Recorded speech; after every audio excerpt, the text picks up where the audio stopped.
When night falls and the house finally grows quiet, a subtle rhythm in the brain begins to speak, gentle alpha waves, like the breath of the ocean. This is the frequency of deeper sleep, of gentle meditation, of the stillness that the middle-aged and elderly heart truly needs. In tonight's video, we will explore why just a few minutes of proper relaxation before sleep can change the quality of our sleep, our memory, our emotions, and even the way we treat ourselves.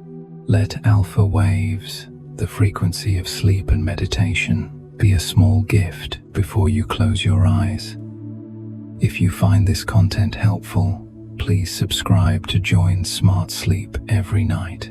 When a long day comes to a close, perhaps you are like so many other adults, sitting a few more minutes on the sofa, muting the TV but not turning off the screen, your hand still resting near your phone, your eyes half wanting to close, half still tangled in a news headline.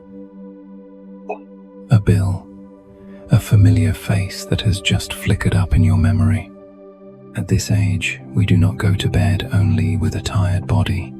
We also carry with us a lifetime of thoughts, responsibilities, words spoken and words left unsaid. Medical checkups, calls with children, worries that no longer even have a clear shape, but are still there. And right in the middle of all that, there is one very small, very thin moment, so easy to overlook. Yet it is the secret bridge that leads us from the busy world into the gentle land of sleep. That is the dim phase between waking and sleeping, where alpha waves begin to softly rise like a tender tide in the brain. If you close your eyes right now, giving yourself just a few slow breaths, you may not hear anything.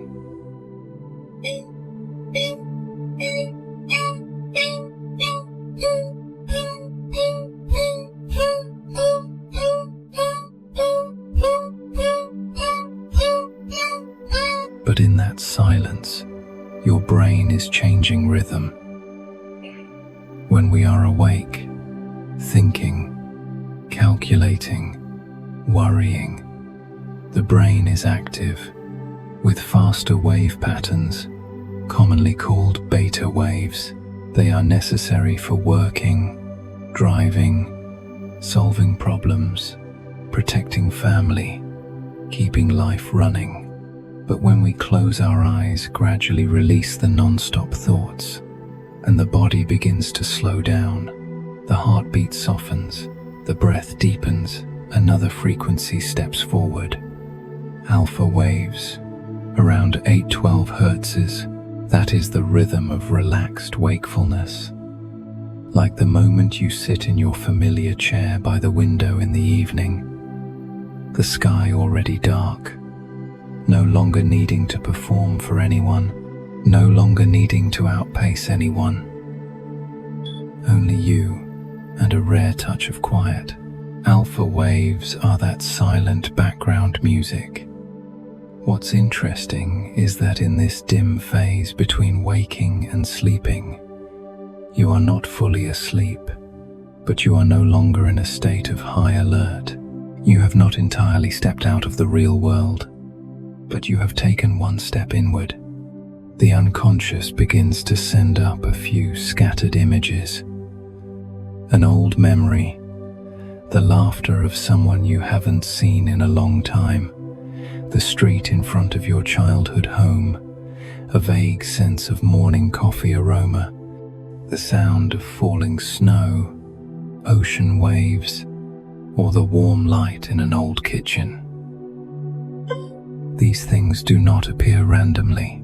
When alpha waves appear, the brain starts to shift from fight and solve mode into connect and organize mode. It reviews, gathers, selects. What from the day needs to be stored? What can go? What needs softening? That moment if we can recognize it, is not only the path into sleep, but also an opportunity to whisper to ourselves, "That's enough. Tonight I choose peace." In many earlier stages of life, we enter this dim phase very easily. A day of playing, running, working hard. And at night we lie down and the world seems to automatically turn softer. But from around 45 onward, the body begins to send different signals.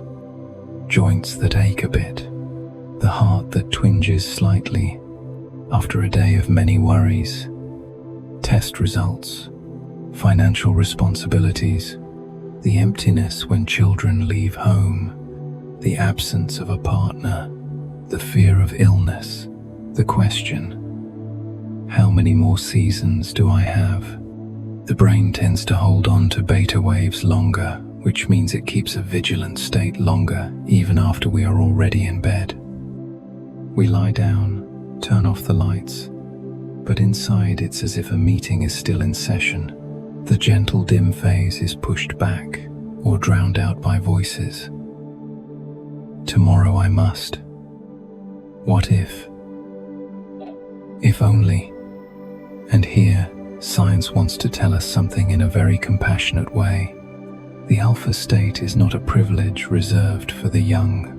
It is a biological capacity that our brain, even at 60, 70, or 80, can still awaken.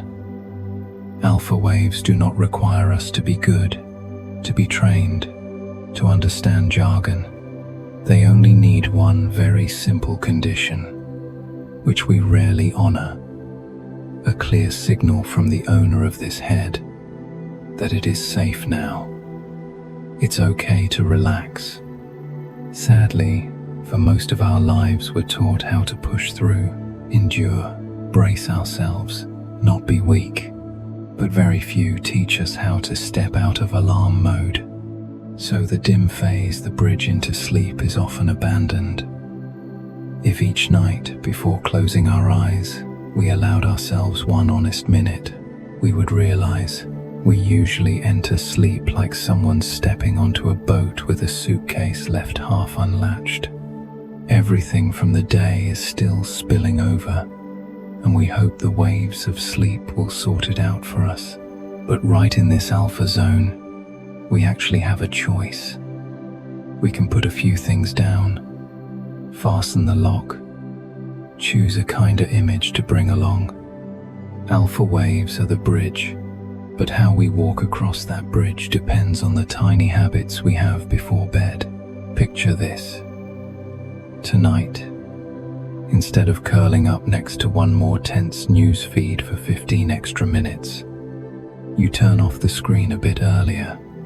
You sit on your bed, lean back, place both feet firmly on the floor or stretch them gently, your hands resting loosely. You close your eyes, inhale slowly through your nose, counting to 4. Exhale a little longer, counting to 6. That's all. No forcing yourself to meditate properly. No scolding yourself for still thinking too much. Just noticing. In passing through the dim phase now, within a few dozen seconds, alpha waves begin to increase. Your biological clock catches the signal. The owner is slowing down. Those loud internal meetings are no longer being fed new documents. They begin to dissolve, bit by bit. Importantly, research on brain electrical activity shows that when alpha activity appears regularly before sleep, the transition into sleep becomes smoother, with fewer sudden jolts awake, less tossing and turning. The feeling the next morning is different too. You may not necessarily sleep many hours more, but the quality of your sleep, its depth, its restorative power tends to improve. And for those between 45 and 90, each slightly more peaceful night means your nervous system, cardiovascular system, memory, and emotions all receive a little more maintenance, quietly, without drama, but steadily. The dim phase between waking and sleeping is also a very sensitive window for the brain to register priority signals. What we whisper to ourselves then, the images we choose to hold on to, are more likely to be treated by the brain as important than we think. If every night we bring along a sense of failure, self-criticism, dark fragments of memory, the brain will embrace them into its nightly processing as data that needs further review. Conversely, if in that very alpha moment we gently remind ourselves, "Today I did the best I could within my limits," or recall a warm moment, the grateful look from someone, a kind word, a task completed with care, however small, we are quietly giving the brain a different instruction. This is what deserves to be kept. Alpha waves are like calm water pushing the boat of memory deeper inside. We cannot control everything, but we can rest one hand lightly on the rudder. In midlife and older age, we have enough experience to know there is no magical formula that erases all anxiety or illness. But the dim phase between waking and sleep offers us a very quiet lesson. There are small changes that require no strength, no money, no overhaul of life, only a nod to ourselves, a recognition that we have the right to step out of constant tug of war. Each night, just a few slow breaths, a decision. I do not need to solve all the problems of the past 30 years in the 5 minutes before I sleep. Exactly at the moment we take our hands off the steering wheel of the day, alpha waves begin their work, opening the door into the place where body and mind are allowed to repair themselves. Notice this. Many people say, "I can't sleep," when in fact it is, "I never give myself a proper chance to pass through the dim phase."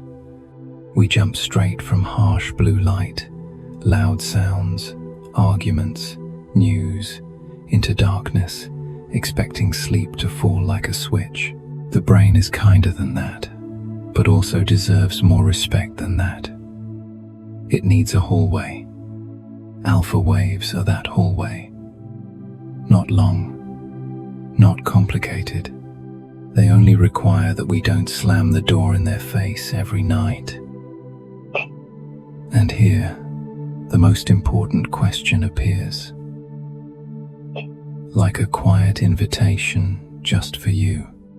If tonight you no longer let this dim phase slip by unconsciously, but treat it as a ritual, as a gift, how might your sleep be different if, instead of letting the day's last worries take up your whole shoulder, you choose to send into the alpha zone a different message?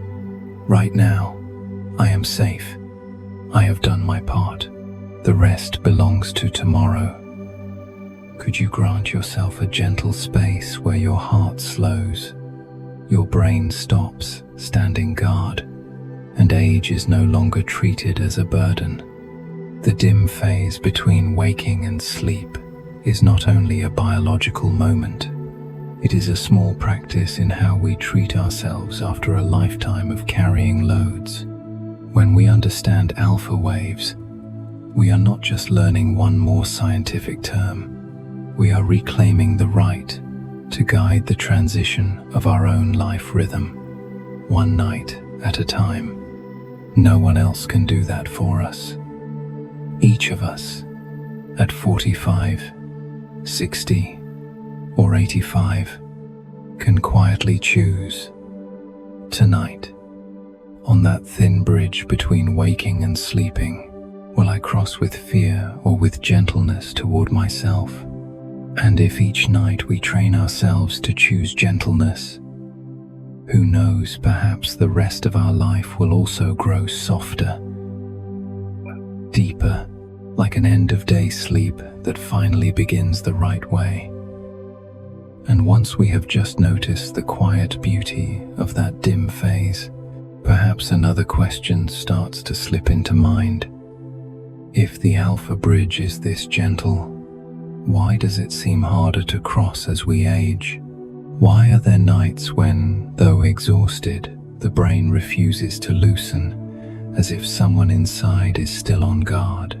At 45, 55, 70, or 85, sleep is no longer simply a matter of shutting your eyes.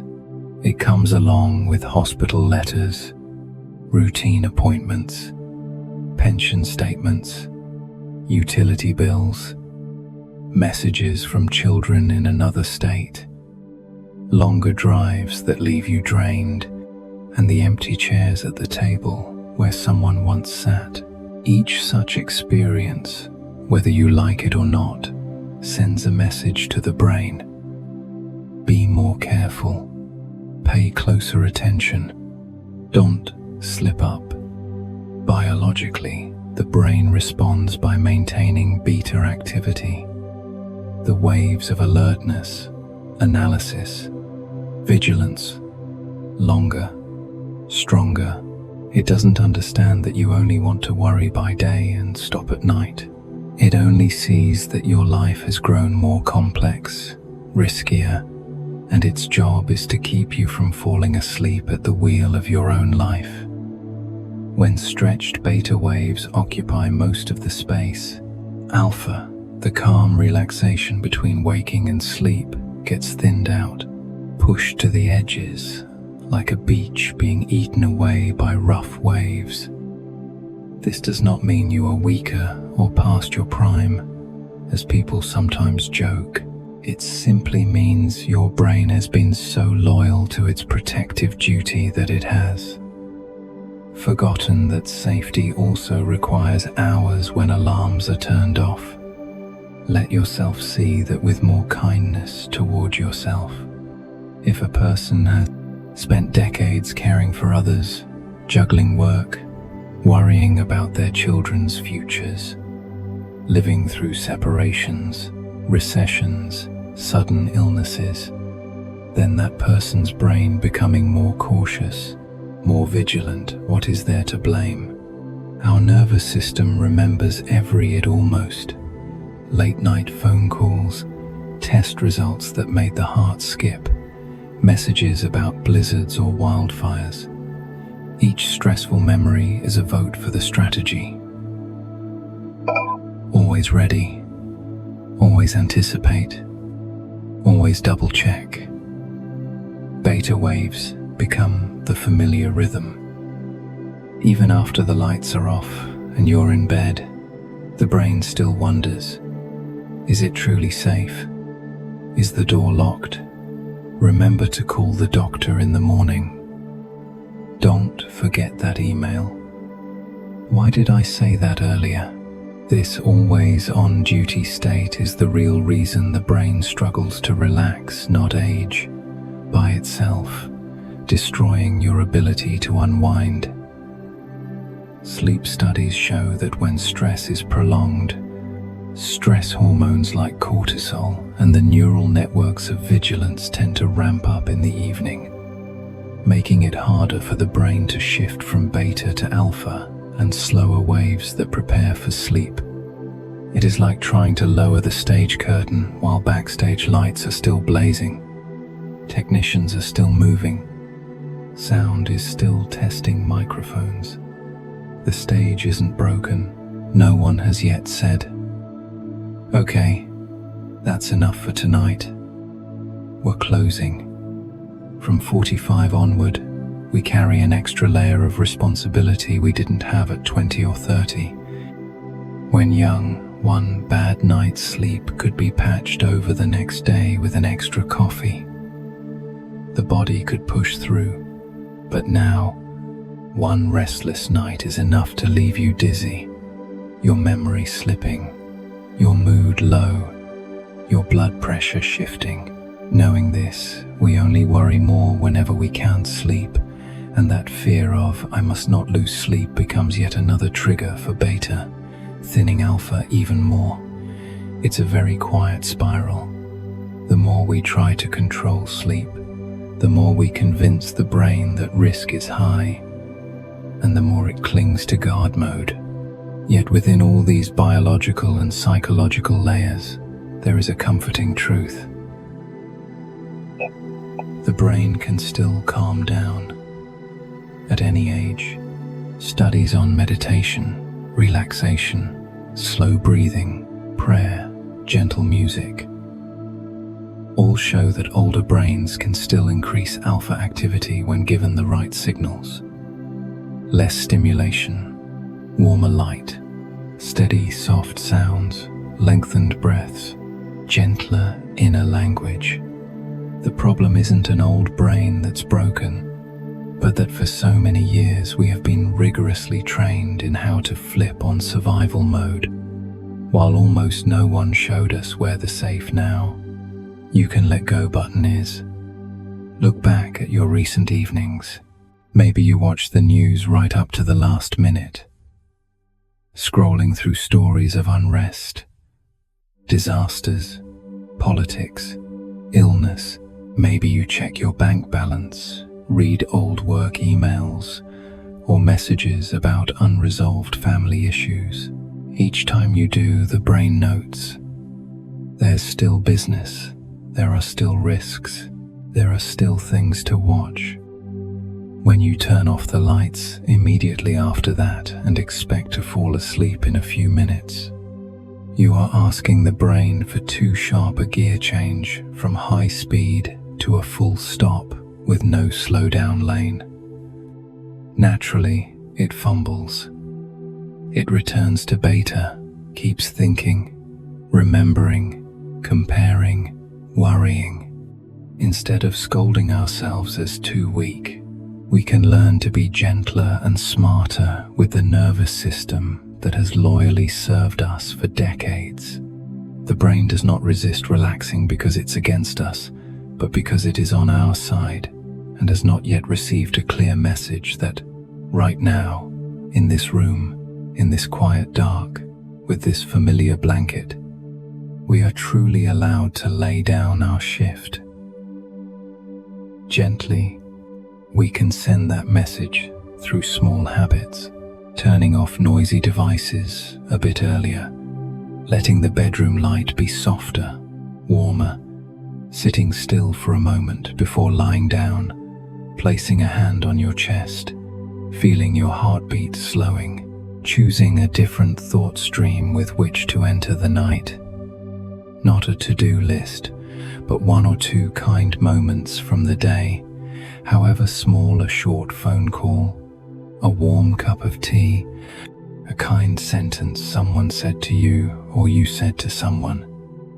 These are not folk tricks, but biological signals sent to the brain.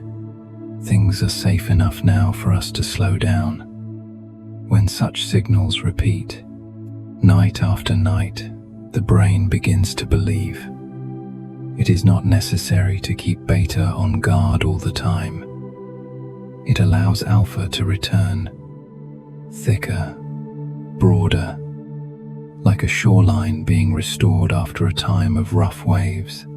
And when alpha comes back, the road into sleep is less rocky. You might ask, but I've gone through real losses, real worries. How can I say safe and make it so? The honest answer is, we cannot erase all external risks. We cannot guarantee every test will be fine, every child unharmed, every dollar secure. But in the moment before sleep, what we can do in our very small but very real power is distinguish between immediate danger and imagined fear. If, right now, there is no fire alarm, no one needing emergency help, no true crisis that demands you be awake, then allowing yourself to lower your guard for a few hours of sleep is not irresponsible. It is the condition that lets you be clear and strong enough tomorrow to face what must be faced. Beta waves are not the enemy.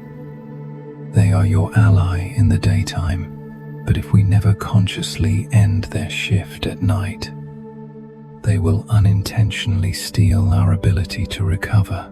The small lesson here for anyone listening to these words before sleep is this: begin to see letting your brain relax not as weakness, but as a new form of wisdom in adulthood. You have spent a lifetime being strong, carrying burdens, always ready. Now, wisdom is also knowing when to stop resisting, when to hand the work back to your body's self-healing mechanisms. You are not lesser for needing to sleep earlier. You are not inferior for turning off your phone, stepping out of arguments, closing the task list. On the contrary, it is the sign of someone who understands they deserve to be safe, deserve to rest, deserve to walk across the Alpha Bridge without asking anyone's permission. And perhaps, when you close your eyes tonight, instead of ordering yourself, go to sleep now, try whispering another sentence soft and true.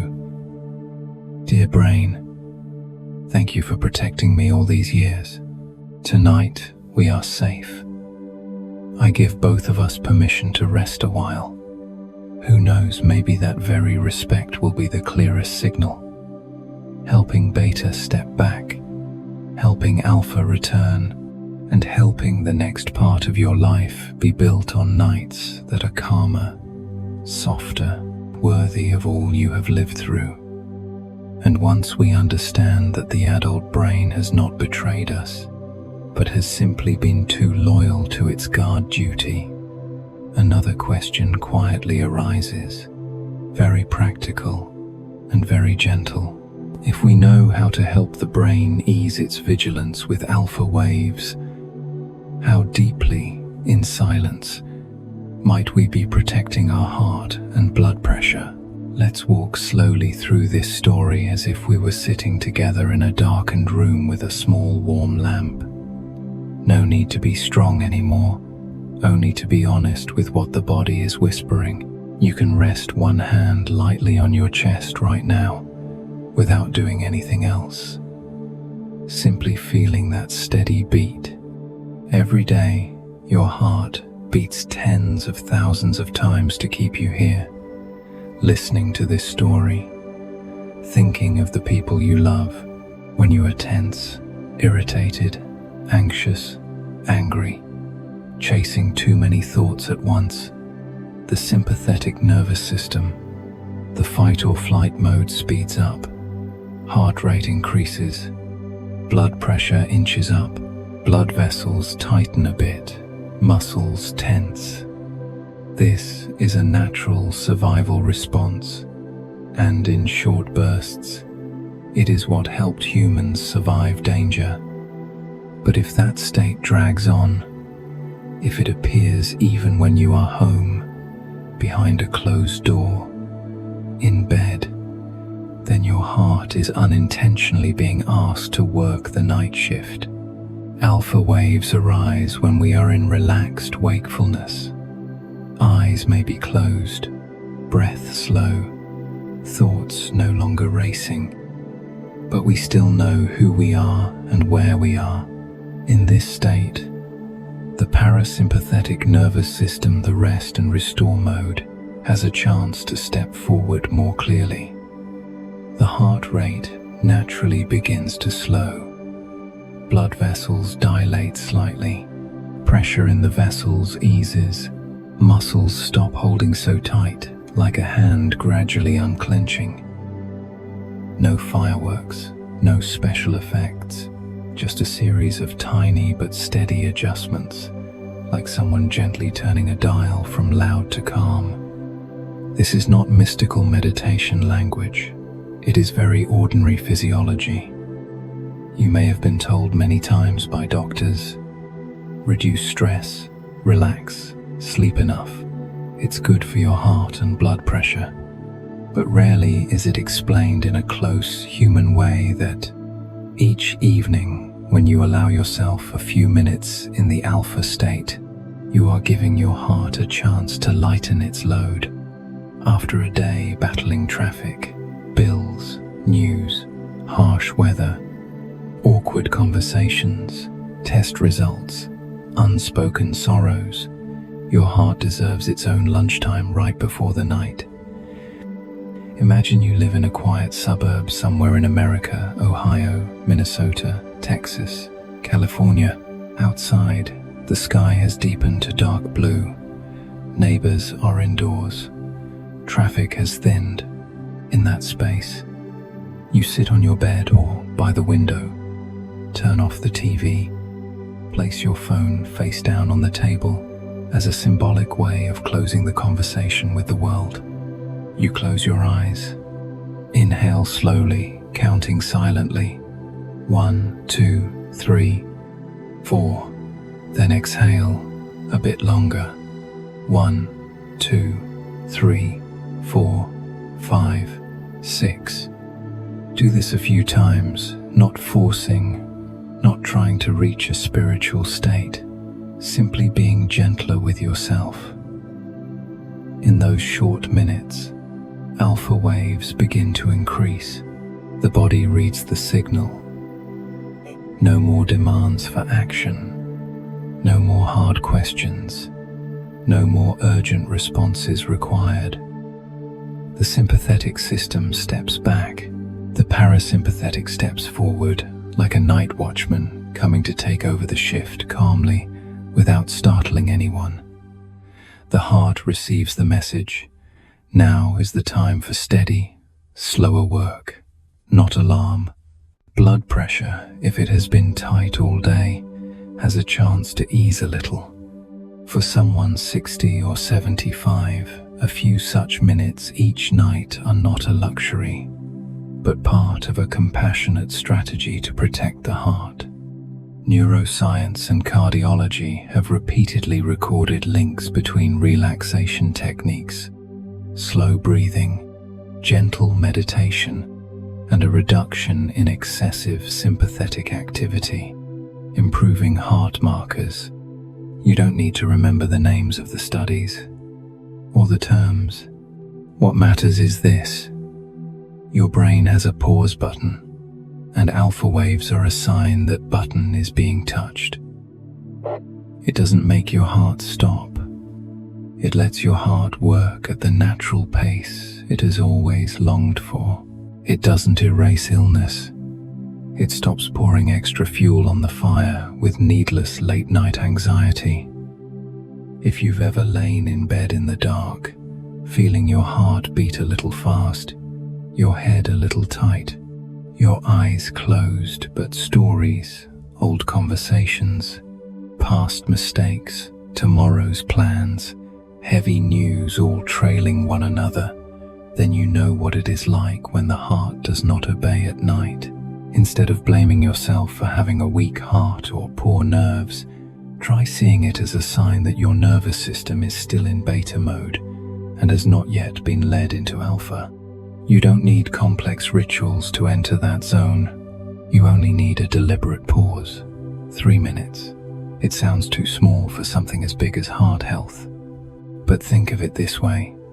If each night, for 365 nights, your heart and vessels are given even a slight relief, if your blood pressure does not spike extra just because of mental stress, if your heart is not forced into a pointless sprint right before sleep, then the total protected hours over a year, 5 years, 10 years are not small at all. We tend to think only of big decisions, total diet overhauls, intense exercise regimens, more medications. Those may be necessary if your doctor advises them, but alongside them, there are very small, soft, light actions perfectly suited to aging, allowing yourself to enter alpha on purpose. Imagine another version of yourself, still you, but each night always practicing a moment of pause. This person is not a saint, not a monk. They simply don't watch the last late-night news at 11 p.m. They don't argue online right before lights out. They don't drag their entire life history into a 5-minute trial before sleep. They sit quietly, breathe evenly, maybe place a hand on their heart, listening to its beat. They might whisper, "Thank you, today was enough." Then let their eyelids grow heavy by themselves. That person's heart may still have scars, may still carry risks, but each night it is no longer forced to work in the dark under blaring sirens. It has true moments of stillness. This is not only about relaxation techniques. It is about how we value pause in adult life. We live in a culture that praises productivity, busyness, not wasting time even in older age. Many carry that view into their 70s, 80s, still scolding themselves for needing rest, sleep, slowness. But our bodies, hearts, and nervous systems do not care for such slogans. They only know without a rest and digest phase, without alpha as a bridge, without a slowdown interval, everything wears out faster. So when we ask, if I spend 3 minutes each night consciously entering alpha, can I quietly protect my heart? That is not a symbolic question. It is a practical invitation to re-examine our relationship with our own heart. We're used to hearing about cholesterol levels, medications, numbers like 120/80, 140/90. These matter greatly, but alongside them, there is something simpler: how we talk to our body before handing it over to the night. You can try it tonight. No notes, no reports to anyone. Just before bed, instead of slipping into another loop of worry, choose to adjust your breathing. Inhale deeply, exhale longer. Feel your chest soften, your shoulders drop, your forehead release. In your mind, instead of scolding, choose a gentle sentence. Today I did what I could within my capacity. That's enough for tonight. That sentence does not erase your problems, but it is a very clear alpha signal to the parasympathetic system. It's time for your shift. At a deeper level, the lesson of this pause frequency is not only for heart or blood pressure. It is a way of living. All our lives, we are taught to move forward, fight, endure, push. Rarely taught how to pause gracefully at 45, 60, 80. True maturity may no longer be measured by how much we can carry, but by whether we dare to hit pause to protect what remains. Alpha waves, seen from this angle, are a beautiful symbol. Not the peak, not the bottom, but the in-between, safe enough to relax, awake enough to know we are choosing. So before you fall asleep tonight, amid steady breaths and quiet darkness, perhaps you can whisper to yourself one small question, like a soft reminder. If my heart has been loyal to me all these years, can I at least give it 3 peaceful minutes before handing it over to the night? The answer, in the end, is not in textbooks, but in the very moment you choose to stop, breathe deeply, and let the alpha waves quietly carry you to the calmer shore of your life. And as we begin to recognize the gentle power of a brief pause, of alpha waves softly stroking our heart and vessels, another very practical question arises. If the body is ready to step into peace, what is silently pulling us back? What, right in the seemingly safe bedroom, keeps the brain on alert all the way to the pillow, as if the night has never truly begun? Let me tell you about a very ordinary evening in some home in America, maybe like yours, or a friend's of your age. Outside, it's been dark for quite a while. The yard is quiet. Neighbors' doors are closed. In the kitchen, the dishwasher hums softly. Everything seems settled. But in the living room, the TV is still on. The evening news anchor's voice steady but tense.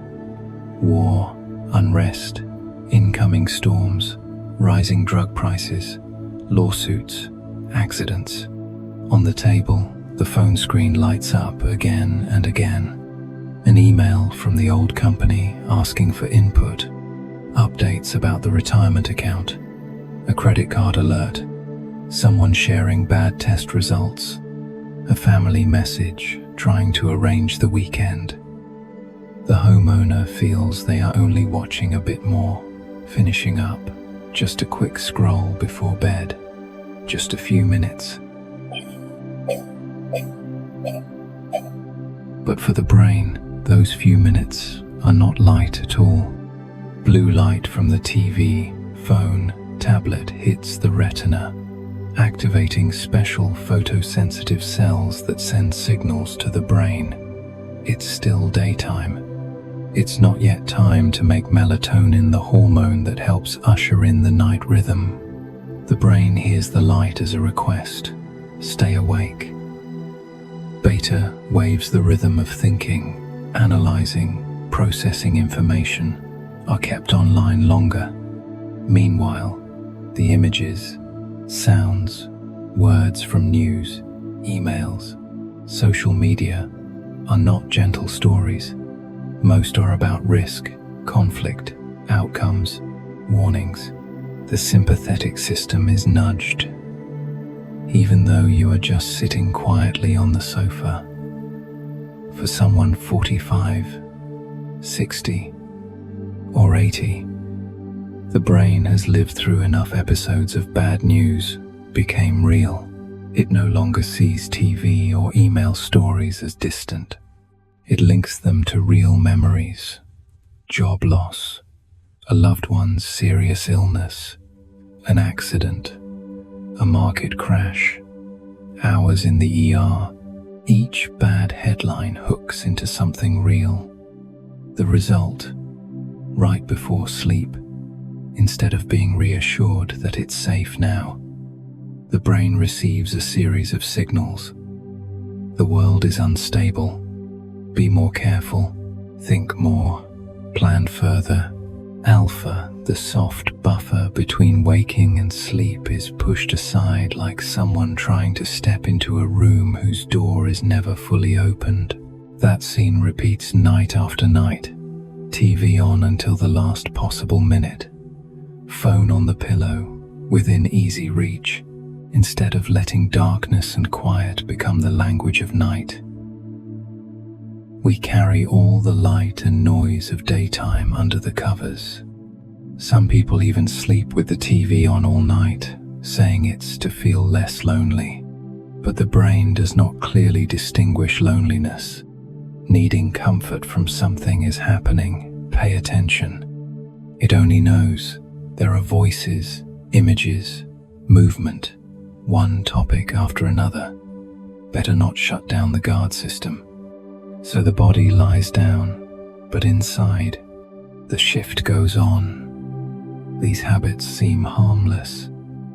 Who doesn't check an email, see the weather forecast, glance at the stock market, look at what the kids posted? The issue is not each action by itself, but that they all crowd into the very time that should be the alpha bridge. Instead of building a quiet bridge, we line it with loudspeakers. Not because we're deliberately trying to sabotage our sleep, but because no one has ever reminded us.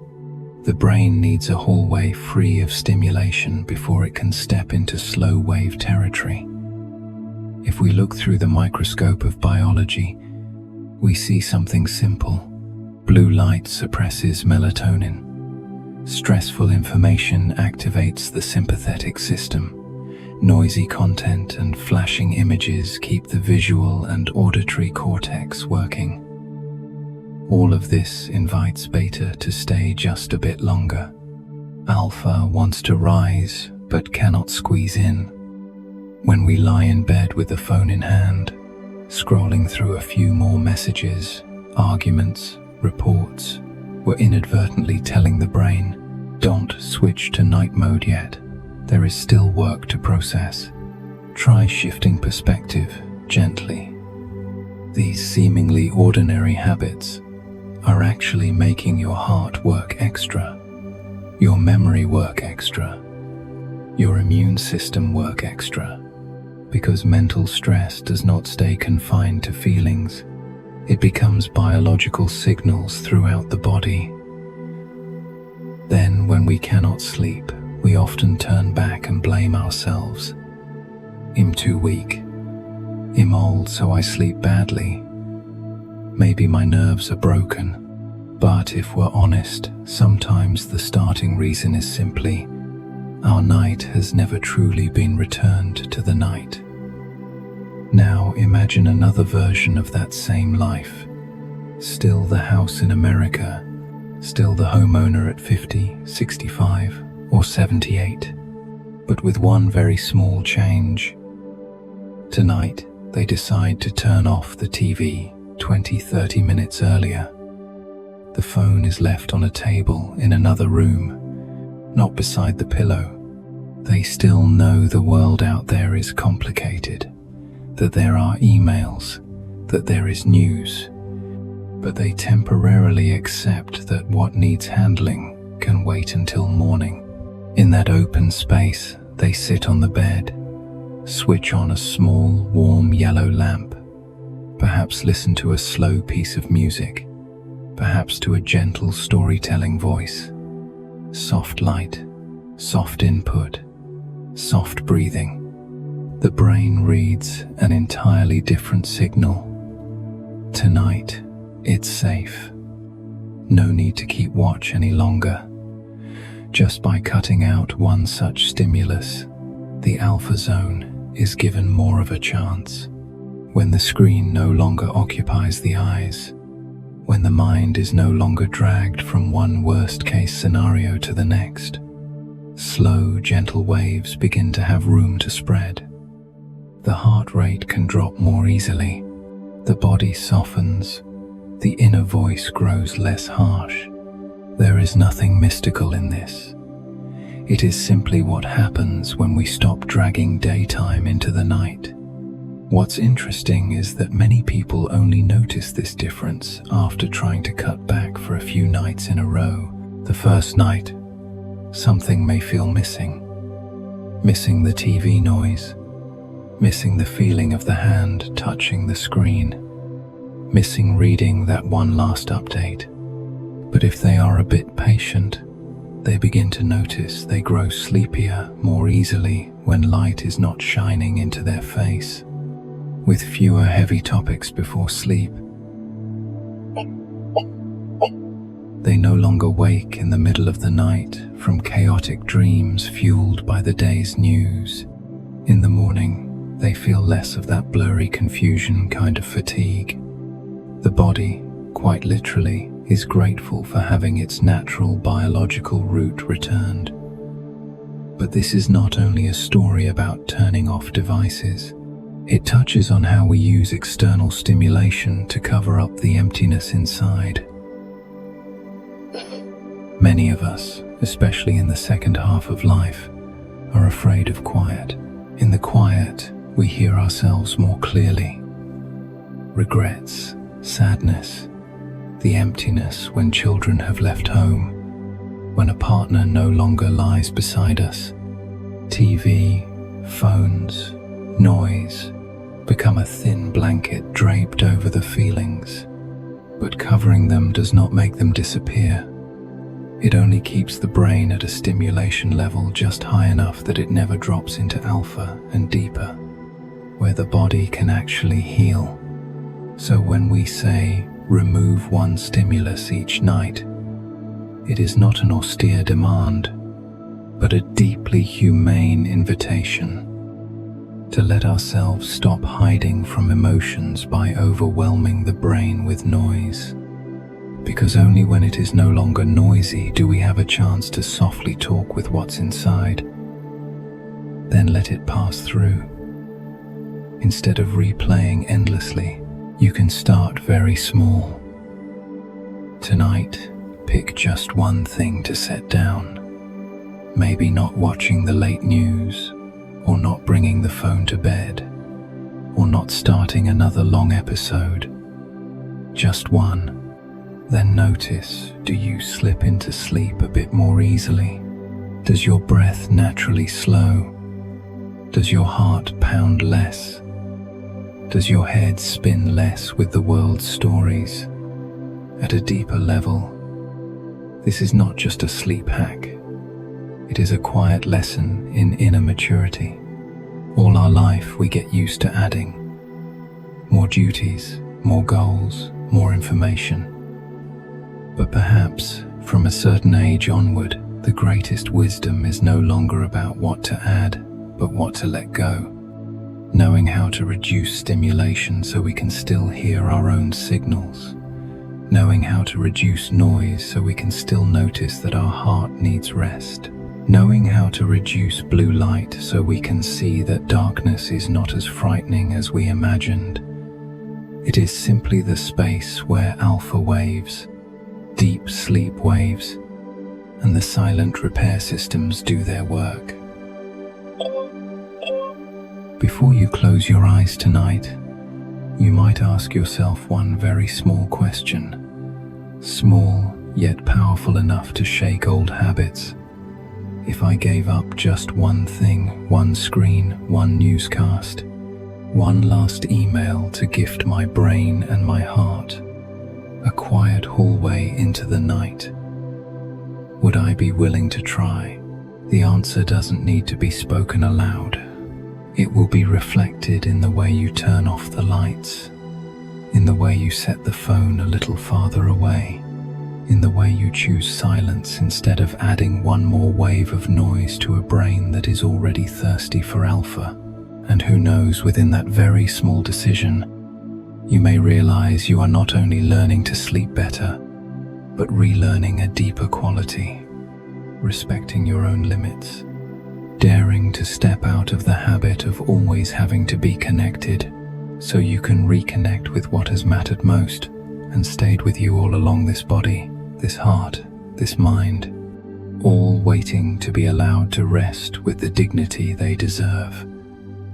And if the habits that unintentionally pull us away from the alpha zone can be changed by a small nightly choice, then the next question becomes simple yet important.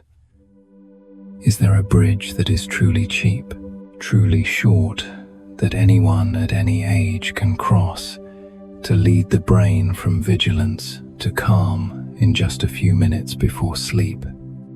Happily, the answer is yes.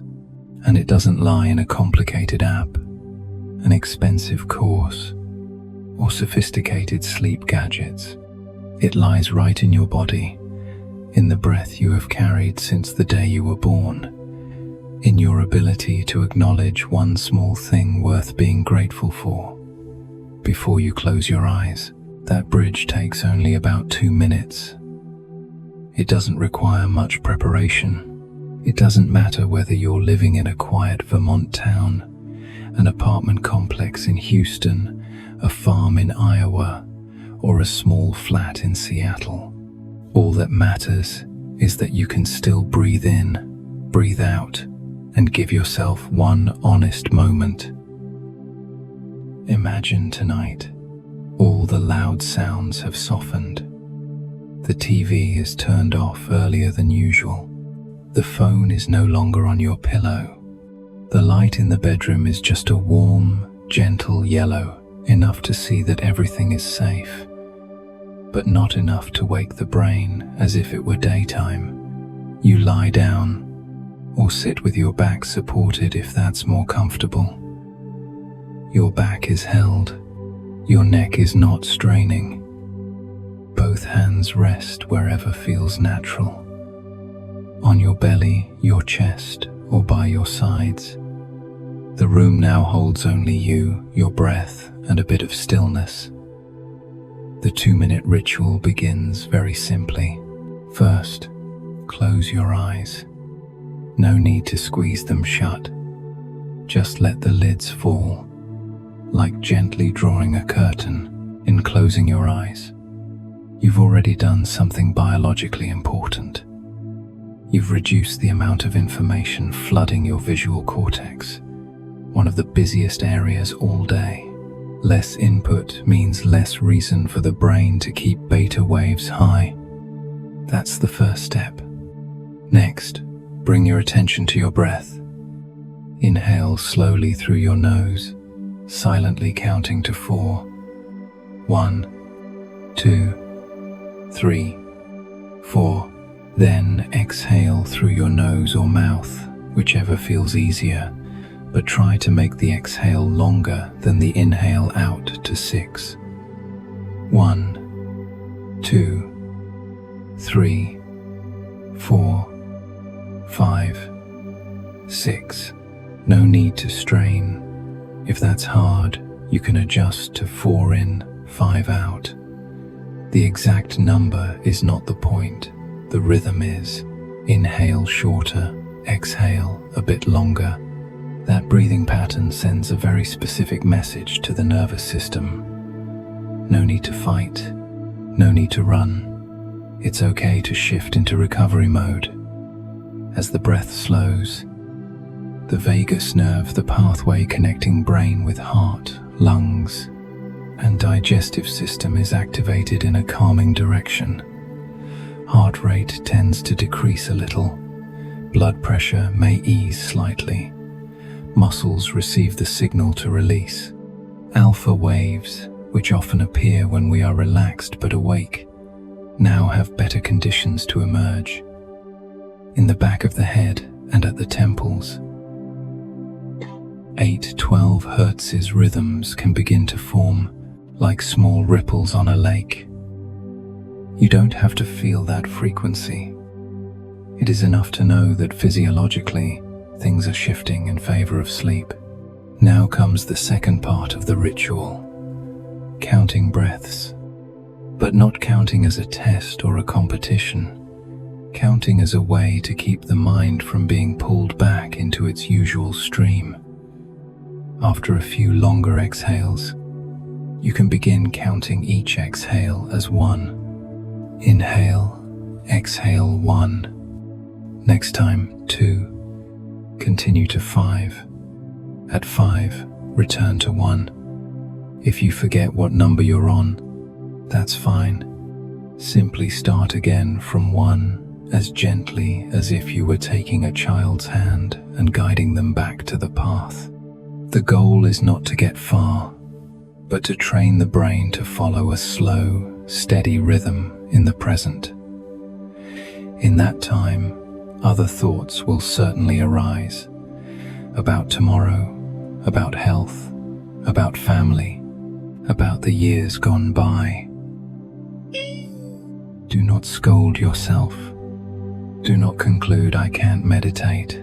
This isn't for me. See those thoughts like leaves drifting across the water.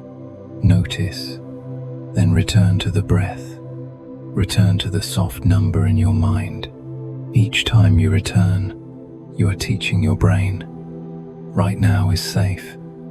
We don't have to cling to every danger thought. And then, when your breath has become more even, the last step of the 2-minute ritual is to invite into your mind 1 or 2 very small things you can be grateful for today. Nothing grand. It might be that you can still walk by yourself, still pour your own water, open your own door. It might be that call from a grandchild, a neighbor's laugh, the afternoon light through the kitchen window, or simply the fact that you are lying in a clean bed. Choose one specific, concrete image. Inhale and recall it. Exhale and let the warmth of it spread for a breath. This is not decorative spirituality. It is a way of directing the brain's attention towards signals of safety, connection, and meaning. The brain tends to magnify whatever appears last before sleep. That is the recency priority effect. When you close your day with a small moment of gratitude, you are quietly telling your brain, this is the kind of data to prioritize tonight. Combined with slow breathing and closed eyes, it becomes a very clear package of signals that gives alpha waves room to live. All of this, in clock time, doesn't even take 2 minutes. It can be less.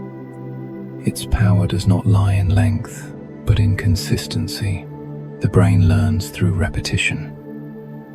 If you do it once and stop, it records it as an interesting moment and moves on. But if you give yourself these 2 minutes every night for 30 nights, the brain begins to understand. At this time, the light softens, screens disappear, breath slows, a few warm images appear. That means it is now safe. It is now truly time to rest. After a month, small but clear changes may appear. You may notice less tossing and turning before sleep.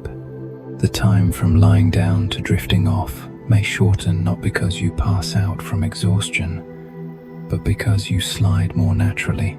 You may wake less often in the night from looping old thoughts. In the morning, you may not feel 10 years younger, but you might feel less rough-edged, less irritable for no reason, less likely to explode over small things. A person's temperament is not only about personality, it is strongly influenced by sleep quality. A broken, shallow night with little deep sleep reduces emotional regulation and makes the nervous system more sensitive to triggers. Conversely, when sleep is guided by a gentle ritual, the brain has more chance to reorganize memory, clear informational trash, and reset neurotransmitters linked to calm and optimism. 2 minutes before sleep, repeated many times, can become a small but long lever for mental health. For those between 45 and 90, this ritual carries another meaning. It is a quiet declaration that you are worthy of gentle care. For half a lifetime, we are used to giving the last minutes of the day to others, to children, grandchildren, work, to roles we play. At some point, when many of those roles change, we often either dive into screens to fill the gap, or keep worrying about things no longer in our hands. The 2-minute ritual is a rare moment in which we say to ourselves, tonight I am also someone who deserves to be soothed to sleep. The self-development lesson hidden in this tiny bridge is not loud. It does not promise you'll become a superhuman, never tired. It simply reminds you that real maturity can be very soft. It is knowing how to gently limit the flood of information. It is choosing to retrain the brain to recognize safety, instead of living only by reflexive vigilance. It is using the simplest tools, breath, closed eyes, one grateful image to adjust the way you step into the night. And perhaps, before you drift into sleep tonight, you can give yourself one light question, like dropping a little leaf on the water's surface. If just 2 minutes, free and simple, could help me be kinder to myself, sleep a bit more peacefully, wake a bit lighter. Am I willing to try for 30 nights? Whatever the answer, yes or well, see, it is already a shift.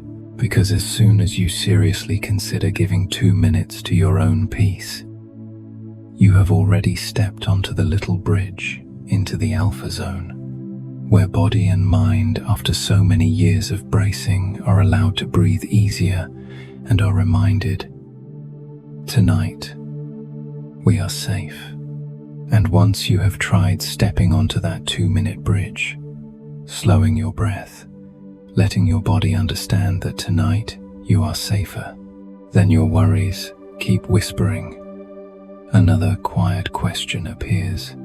If the alpha zone is an open door, then which memories will the brain invite into tonight's quiet space to be sorted? Each night, as we move from wakefulness into sleep, the brain does not switch off like a light. It changes its mode of work. By day, it is busy receiving, processing, reacting. Information, calls, faces, signs, numbers, voices, emotions. By night, especially when we pass through gentle relaxation, when alpha waves appear, the brain begins to prioritize another task: reviewing, categorizing, storing, discarding. You can picture inside your head a vast archive room where memories are files of various sizes and colors.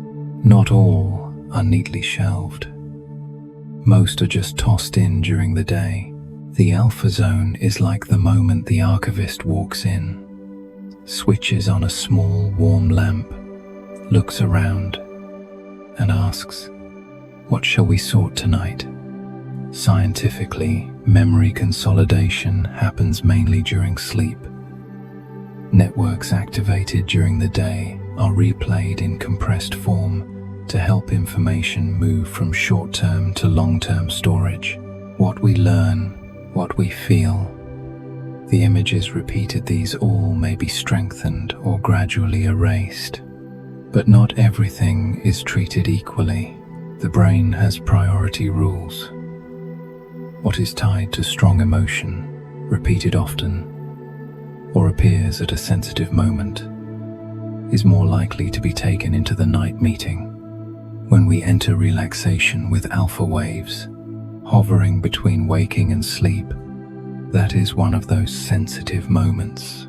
If before sleep we bring up a painful memory, a quarrel, hurtful words, or repeatedly imagine a grim scenario, we are unintentionally placing that stack of files right in the center of the table. The brain, with its instinct to work on what seems important, will examine them more thoroughly at night. Neurons linked to anxiety, sadness, anger, self-blame fire repeatedly, and over time, the neural pathway for those responses deepens. You may wake next morning with a heavy feeling, even though nothing new has happened, simply because your brain spent much of the night rehearsing the dark stuff. Conversely, if in that alpha moment, with slower breath and soft light, we choose to direct attention toward a kind image, a small gratitude, an act done by us or for us that warmed our heart, we are quietly pushing another type of file to the top, not denying sadness or hardship, but telling the brain, "This matters too. Please review this as well." Then neural networks linked to connection, safety, trust, appreciation are activated and have more chance to be reinforced overnight. Return to the archive image. Imagine you are the night shift archivist. In front of you are two piles, one thick stack of misunderstandings, financial worries, bad news, harsh self-criticism, and another of very small kindnesses. The cashier's grateful look when you patiently waited, a short call from a grandchild checking in, the way afternoon light came through the trees, how you let someone merge in traffic, or simply the feeling of sitting down at the end of the day, still breathing. If, right before sleep, you simply place your hand on one file from the second pile and pull it to the top, you have changed the priority order of that night's work. The brain does not distinguish in sentences like we do. It works with frequencies, repetition, emotional intensity. When you sit in the dark repeating something that angers you, it reads, "This is important," when, in that same dark, You give a few breaths to a gentle memory. It also reads, "This is important." Alpha is the in-between space where you are awake enough to choose, but relaxed enough for your choice to sink into deeper memory systems. For people 45 to 90, the archive room is no longer small. It holds a whole life. Parents, siblings, partners, children, friends, house moves, hard winters, bright summers, held hands, final hugs, hospital mornings, wedding afternoons, failures, comebacks. There are files you want to keep forever. There are files you know it's time to let fade. But the brain cannot guess without your signal. Here, science and the gentleness of lived life meet at a human point. Before sleep, we can practice a ritual of choosing memory. After the slow breaths, after letting the body know this is not a night shift, we can quietly ask, what do I want my brain to review tonight? Not to force cheerfulness or fake positivity, but to be fairer to the good that has also happened, which worry noise often buries. You can pick a very specific image. Tonight, it might be sitting on the porch, holding a warm cup of tea, watching leaves fall and realizing you are still here. Yesterday, it might be a short text that said, "Love you," or a long ago memory, someone's hand holding yours in a hard time, your partner's eyes when you were young, praying together, the time you helped a stranger on an icy road. Don't keep it vague, go into details, colors, smells, sounds. The feeling in your chest. The more concrete the memory, the clearer the neural network. You are helping your brain mark, open this file. When you do this in alpha, when your mind is no longer channel surfing, but has slowed and focused, you are like the archivist stamping a file priority. In sleep, especially during deep and REM phases, the brain tends to reactivate networks just tagged. A kind memory, if invited up regularly, does not remain a dead photograph. It can seep into how you feel about yourself, others, the world. Have you noticed some older people, despite many losses, still have gentle eyes and a warm voice, without bitterness or constant complaint? It's not necessarily because their lives were easier. Often it's because, consciously or not, they did not let dark memories monopolize the brain's nightly desk. They still remember them, but choose to keep loving moments clear. Others, after one injustice, one heartbreak, allow it to be the file reopened night after night. Over time, their worldview takes that color. This doesn't mean we deny hurt or erase hard truths. It suggests that if each night in that brief alpha zone we unconsciously give priority to memories that make us shrink, we are deepening what we actually wish would soften. Whereas if we intentionally spend just a minute or two on one kind, fairer memory, we are quietly building another path. Gratitude, connection, or respect for our own and others' efforts. For those 45-90, this is also a chance to look back more kindly. You have lived more than half, maybe nearly all of a life. In that archive, alongside what makes you ache, there are countless beautiful details forgotten only because they're rarely named. The pre-sleep memory ritual does not ask you to be naively optimistic.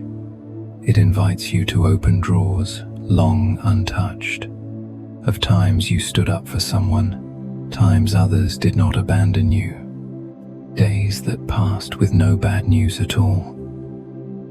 When recalled regularly, these memories not only lighten sleep, They remind you your life is not only its darkest pages.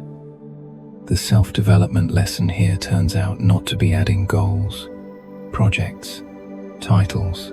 It lies in a very quiet skill, choosing files each night.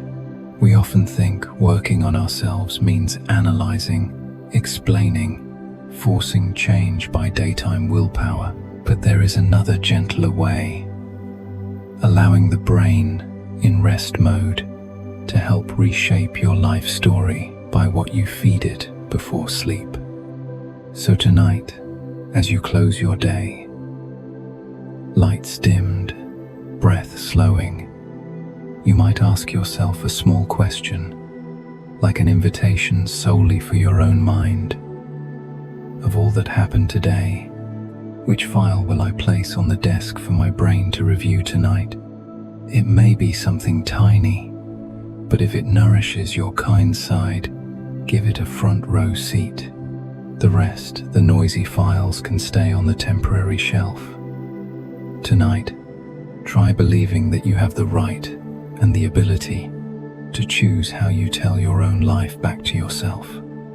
Not to sugarcoat, but to sleep deeper and wake with a heart less heavy. Eyes that see more fairly, more gently toward others and toward yourself. And as we begin to understand that we can choose the files our brain reviews each night, perhaps another question emerges. Beyond breath and kind memories, is there any other truly simple, everyday way to help the middle-aged and older mind touch alpha without feeling like they're doing something elevated, difficult, or not for their age? Many people, when they hear the word meditation, immediately feel a distance. They picture someone perfect in lotus pose on a yoga mat, back straight as a ruler, eyes closed, surrounded by candles, chimes, meditation music. They think, my mind is all over the place. I can't meditate. My knees hurt. My back hurts. I can't sit 30 minutes. I'm not a spiritual type. At 45, 60, 80, when the body has its own voice, knees, spine, blood pressure, heart rate, all speaking up, the idea of proper meditation easily becomes pressure rather than comfort. So the first thing to do is gently remove a misunderstanding. Meditation to support sleep and awaken alpha in older adults is not a test of strength. It is simply a way of telling the nervous system, all right, from here on, we live a little slower.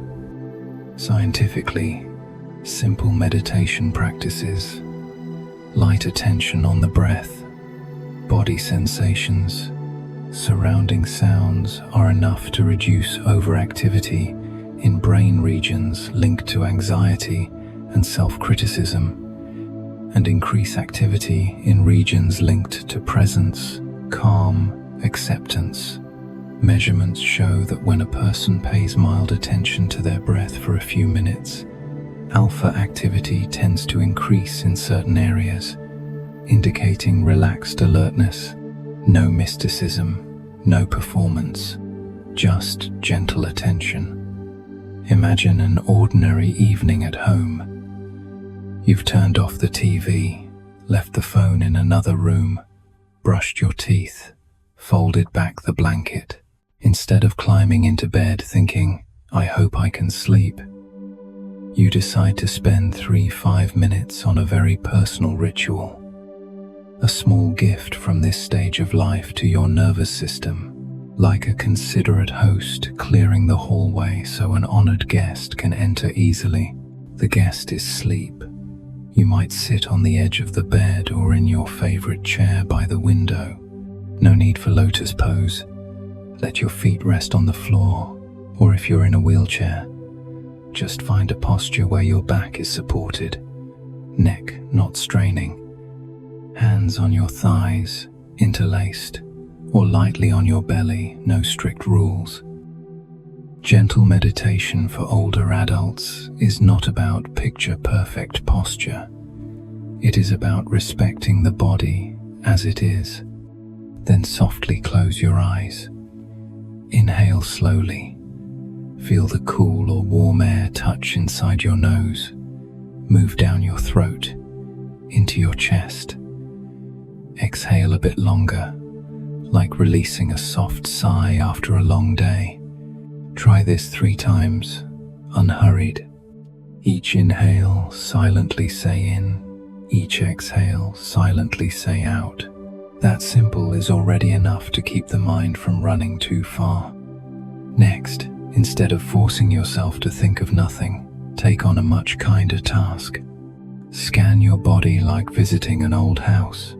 From the top of your head, forehead, around your eyes, cheeks, jaw, shoulders, arms, chest, belly, hips, thighs, knees, calves, down to your toes. No analysis, no judgment. Just quietly ask, how does this spot feel? If you notice tension, try sending your next exhale there, as if each breath out softens it a bit. If a place hurts, you don't have to pretend it doesn't. Just look at it with the eyes of a friend. I see you. You've worked hard. Leave it. Tonight, rest. In those few minutes, what is happening in the brain? You are shifting attention away from vague, anxious loops toward concrete sensations in the present. The default mode network, fond of revisiting the past and predicting disaster, has less room. The sympathetic system, eager to blare alarms at each worrying thought, receives a signal. No real danger here and now. The parasympathetic system, rest, digest, repair, gains space. Alpha, as a soft background, can spread. If while doing this, your mind jumps to a bill, an appointment, a sick relative, a painful old remark, no problem. That is the brain's job, surfacing what it believes important.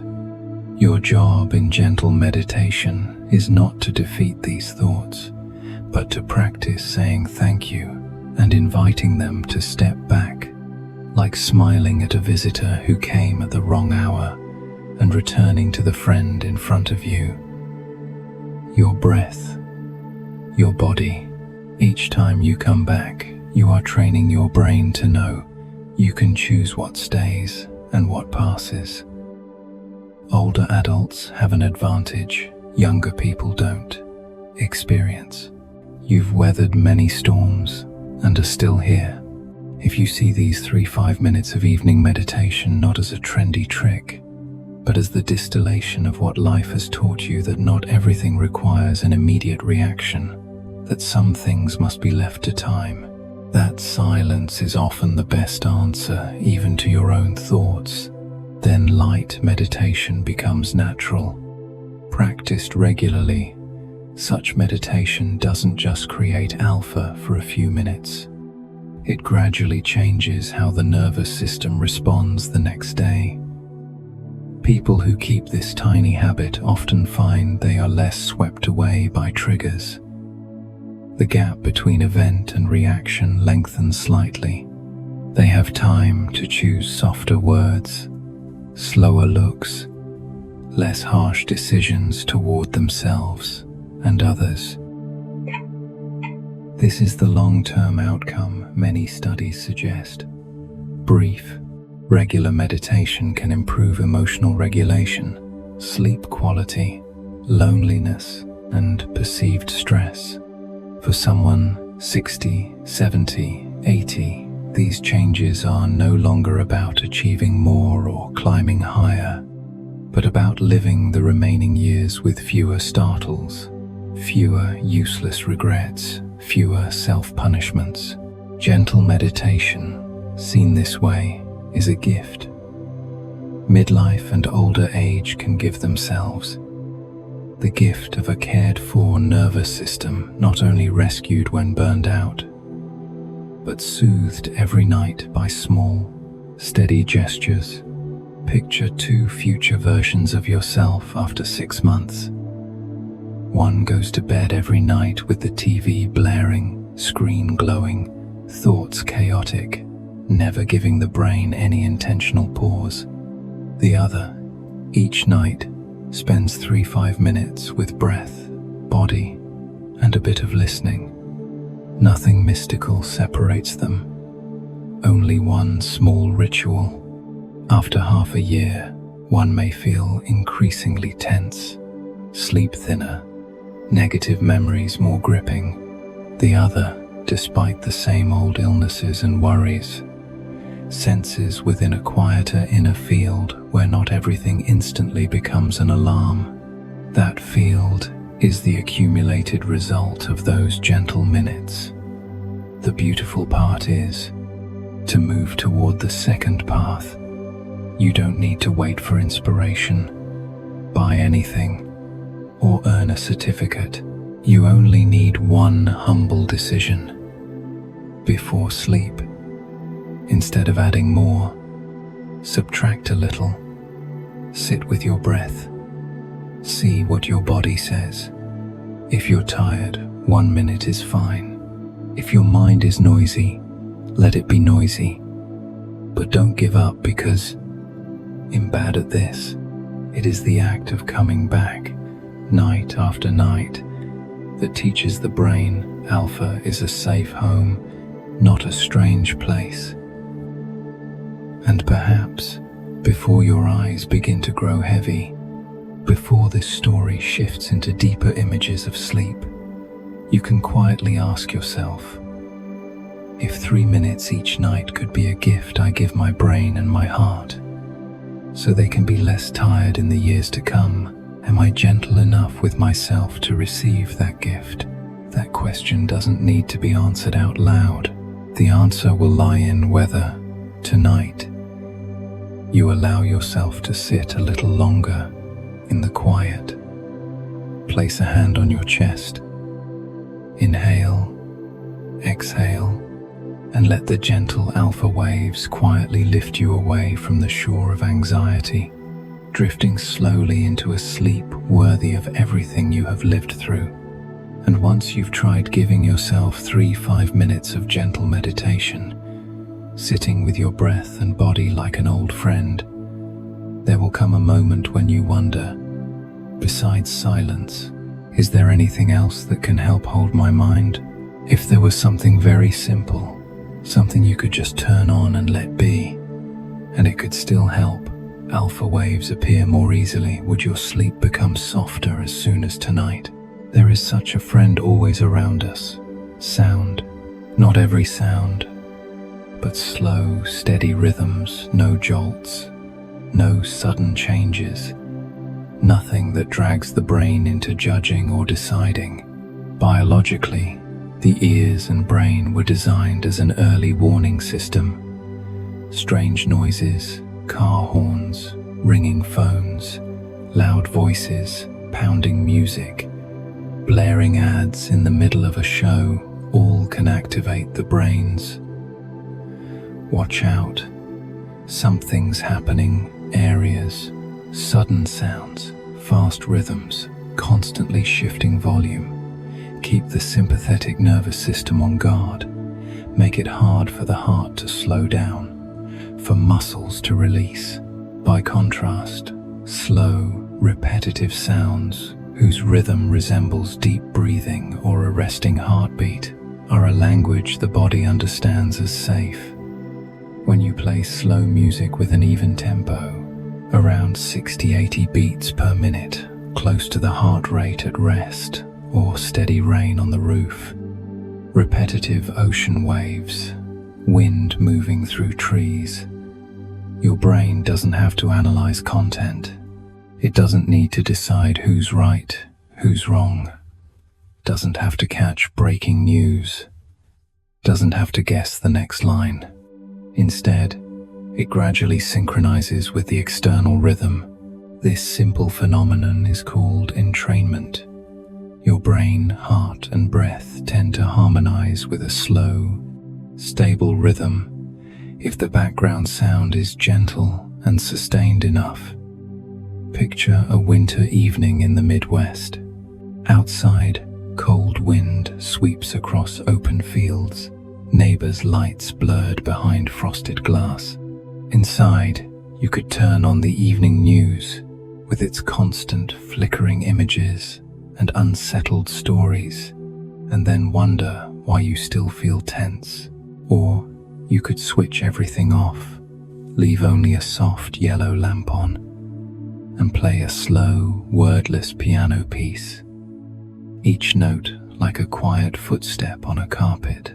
Those rhythms touch your ears, enter your brain, leaving no sharp fragments behind. Only the feeling of someone pulling the blanket a little higher, a little snugger. With a few deeper breaths, alpha waves have space to spread, like a lake whose choppy surface calms enough for even gentle ripples to appear. Or a small house in Florida, windows looking out onto swaying trees. You play the sound of the ocean, even if the real shore is hours away. Waves come in, withdraw, and return. Over and over. Your brain has known that pattern since before you were born, blended with the sound of blood flowing and a heartbeat in the womb. It is an ancient background rhythm. Hearing it again, whether you are 50 or 85, the body reads. There are no predators here, no alarms, just the breathing of the earth. The parasympathetic system steps forward. Alpha appears more fully, and the hallway into sleep softens. Meanwhile, notice how commercials, news shows, late-night entertainment operate. Pounding music, fast speech, rapid cuts, audience laughter, dramatic emphasis. The brain is constantly stimulated. Every few minutes, a commercial bursts in louder than the show, full of urgent calls, warnings, scarcity, risk. These elements are designed to keep you awake, to keep your eyes glued to the screen, not to lead you into alpha. If we let them creep into our bed, keeping the TV on until the last second, or lying there listening to that content on the phone, we're asking the brain to do the opposite of what sleep biology needs. People aged 45-90 are even more sensitive to this. Life experience makes the brain link bad news to real memories. A story about illness, crisis, accident can touch unhealed wounds. After listening, it's not just more information, it's another spark for anxiety. In that state, asking the brain to shift into light alpha and fall asleep is almost unfair to the body. It has just been told the world is dangerous and then is ordered, now sleep well. So slow sound is not just relaxing music in some vague sense. It is an ethical choice toward your own nervous system. When you choose slow music with steady rhythm, not too many words, nothing combative. Or you choose nature sounds, rain, rustling leaves, flowing water, a crackling fireplace. You're telling the brain, now is not the time to prepare for battle. Now is the time to rest.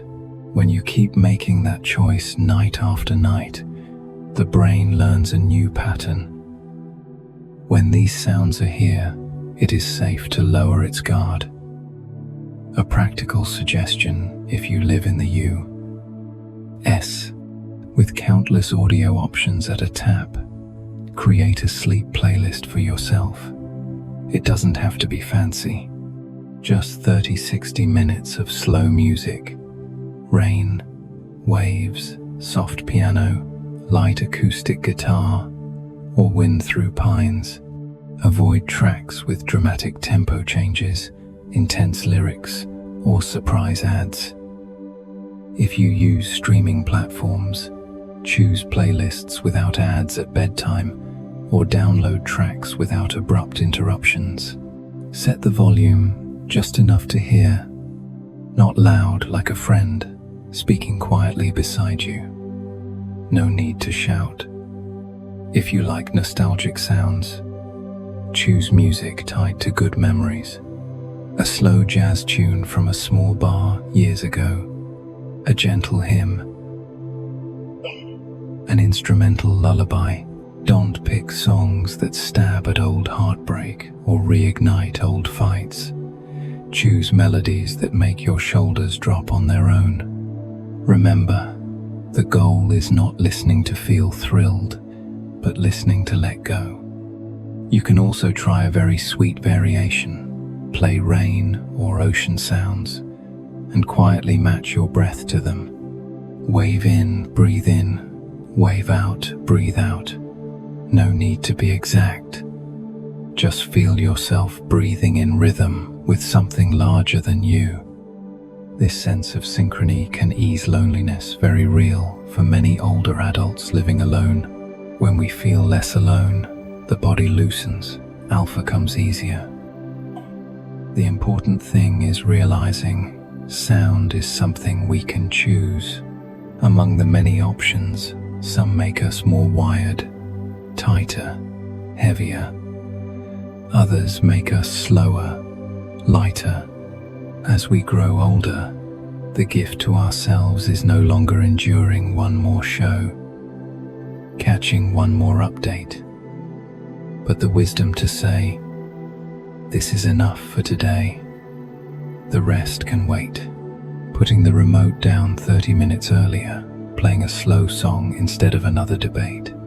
These small lines can mark the difference between a restless night and a deep one. The self-development lesson hidden in this seemingly small sound story is actually subtle. It reminds us that not all change has to be loud, drastic, or slogan-worthy. Some changes happen in silence, in the same familiar room, in the sounds we choose to bathe our brain in before sleep. And those quiet choices are what shape a calm owner of their life. Someone who knows what they are consuming not just through the mouth, but through the ears, through the mind.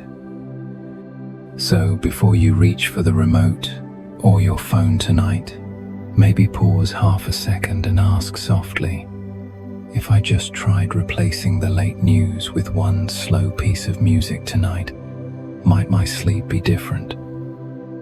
No long-term vows needed, just one night to try, then another. Who knows, after a few nights, you may realize that among the world's endless noise, you've rediscovered a very old sound, a gentle rhythm that lets the brain stop bracing, the heart stop standing guard, and lets this stage of life sleep in the softness you have long deserved. And after you've let yourself breathe slower, listen to kinder sounds. Choose a kind memory for your brain to glance at before sleep. Someone may suddenly ask, is the goal to stay in alpha forever? If that soothing feeling is so pleasant, should we prolong it as much as possible? Or is it only one stretch of a deeper journey we often miss? The gentle truth is this. Alpha is not the final destination. Alpha is like a well-designed lounge, clean, quiet, with soft chairs and warm lights, where you are safe to sit before boarding the real flight that takes you into deep, restorative sleep, where body and mind are repaired and recalibrated. If no one ever told us that, it's easy to be mistaken. We lie there relaxed, breathing steadily, mind lighter, and think, this is enough, while in fact deep sleep, where cells are repaired, memories solidified, the immune system replenished, is still waiting behind the next door. Imagine an airport at night. The daytime rush has faded. Only a few late flights, a few counters lit softly. You've passed security, entered the calm waiting area with comfortable seats and wide windows looking over the dark runway dotted with lights. You've already cleared the most stressful part. No more traffic worries, no check-in confusion, no dragging luggage through crowds. You are in a safe zone. Just wait to board. In your brain, Alpha is that moment. Alpha appears when you close your eyes, relax, breathe slowly, and stop taking in lots of new information. It's a sign that the brain has taken its hands off the work steering wheel, quieted the sirens, and shifted into preparing to rest. But after Alpha, if you keep letting go, letting thoughts dim, reassuring the body, the brain goes deeper into Theta, then Delta, slower, broader waves, characteristic of deep, dreamless or low dream sleep. There, hormones are released, muscles and tissues recover, the immune system is adjusted, metabolic waste in the brain is cleared. In other words, that is when the real flight takes off. The problem is, many of us, especially as we age, end up living in the lounge. We lie in bed, breathe a bit more evenly, feel slightly less tense, and switch the thoughts back on. We stop halfway, like sitting at the gate but constantly jumping up, checking screens, making calls, checking email, pacing anxiously, afraid of missing the flight, afraid of being at the wrong gate. The brain never receives a stable signal to proceed. Alpha appears briefly and is yanked back into beta vigilance. So we toss and turn, half awake, half asleep. We sleep without truly sleeping. In the morning we say, I was in bed all night and I'm still exhausted, because the deep sleep flight was never really cleared for takeoff. When we understand Alpha as a lounge, we use it differently. We don't cling to relaxed but still thinking about everything as the ideal state. We see it as the crucial step down to deeper levels, just like once you're in a quiet waiting room, the thing to do is not open another intense meeting or dive back into heavy tasks, but to truly slow down. Check the gate once, then put your phone away. Lean back, close your eyes. You're not flying the plane. You just need to be ready when the doors open. Apply that image to sleep. Once you've created Alpha with your 2-minute ritual, with slow music, fewer stimuli, the next step is not to sit there monitoring whether you're in Alpha, whether it's deep enough, promising yourself you must sleep well. Those controlling thoughts are the noise inside the lounge that make the brain think there must still be work. Instead, treat Alpha as a reminder. All procedures are done. From here, I can hand things over to the body. Try something very small. When you feel your body heavier, eyelids sleepier, breath steady, don't get up. Don't check the time. Don't think, oh, I'm about to fall asleep. Great.